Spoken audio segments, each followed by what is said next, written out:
Thank you. Senator Keogan, the floor is yours.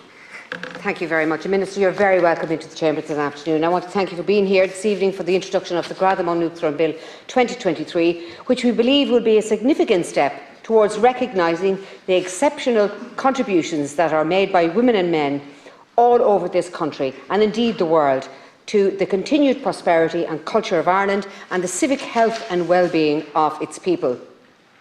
While we certainly celebrate such people as a country, there has never been a formal mechanism for recognising the achievements of Irish citizens or others within our borders who make a great contribution to the state or our society in general. As we continue on with the decade of centenaries, harkening back to the formation of the state, myself and my colleagues felt that now would be a fitting time for Ireland to begin jointly celebrate the people who go above and beyond in helping to make this country a better place to live in and belong to.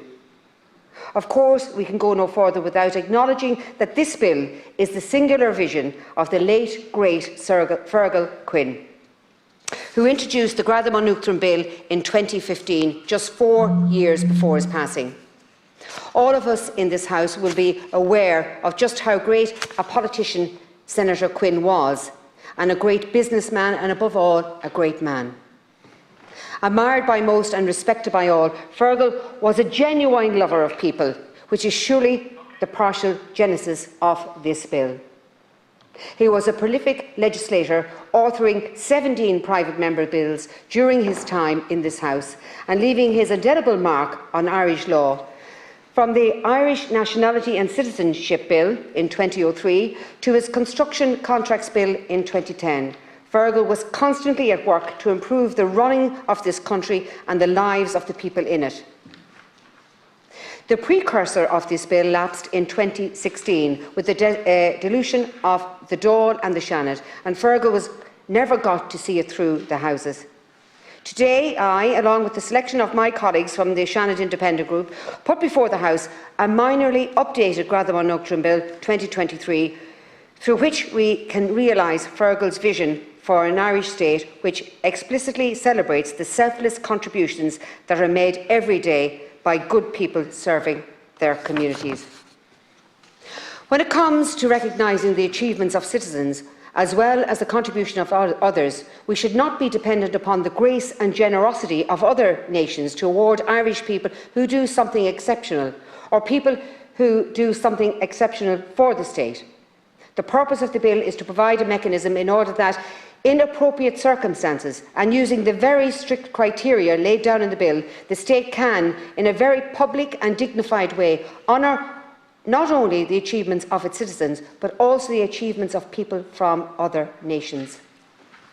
I understand that An Taoiseach Leo Varadkar has expressed concerns regarding the constitutionality of the proposed Gradam Uachtaráin honours system on account of Article 40.2, which provides that titles of nobility shall not be conferred by the state.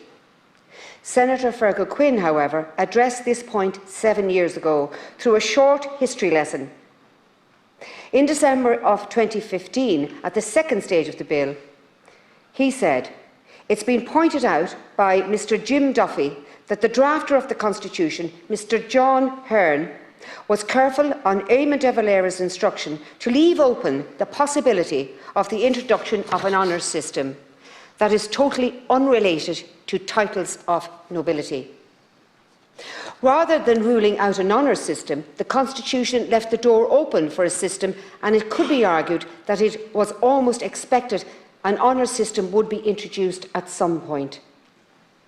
The distinction between titles of nobility and an honours system is made clear in the subsequent Article 40.22, which clarifies that no title of nobility or of honours may be accepted by any citizen except with the prior approval of the government.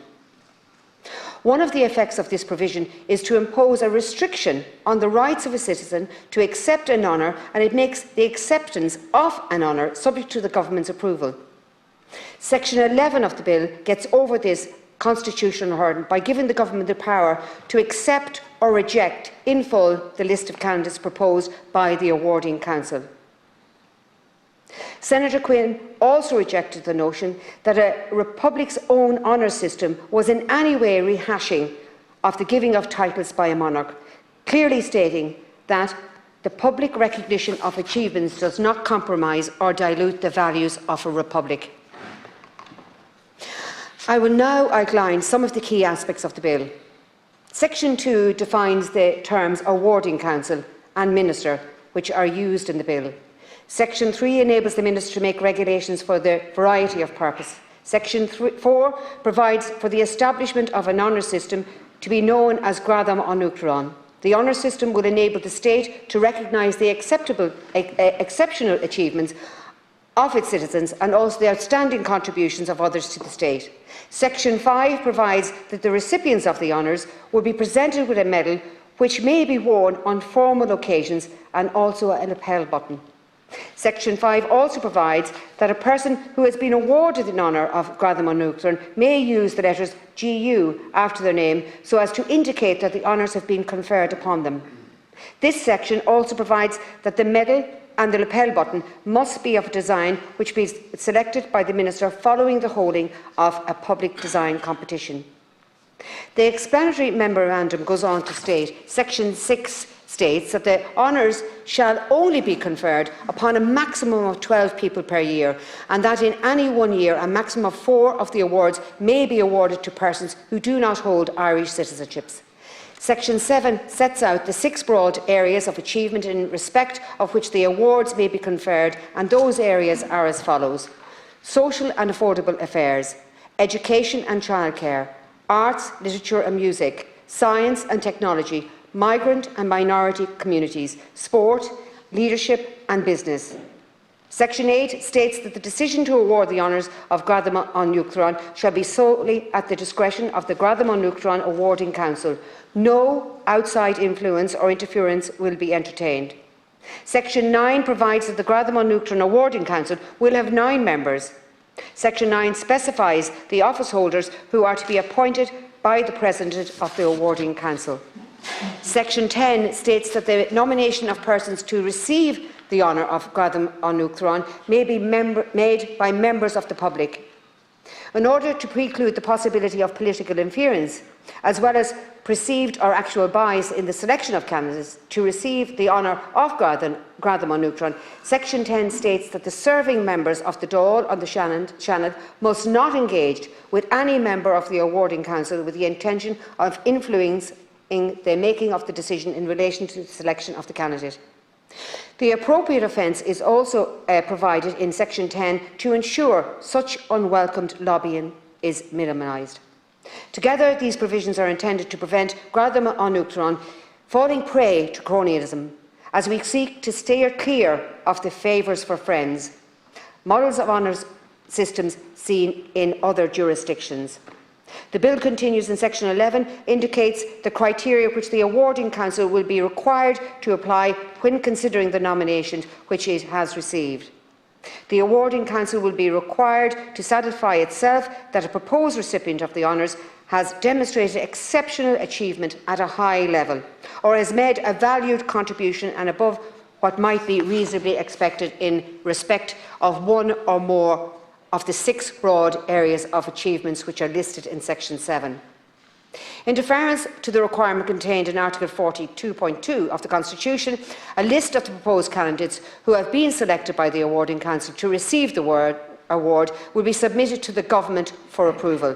The Government will not have the power to make or suggest amendments to the list of proposed candidates. Instead, the Government will have the powers to accept or reject in full the list of candidates proposed by the Awarding Council.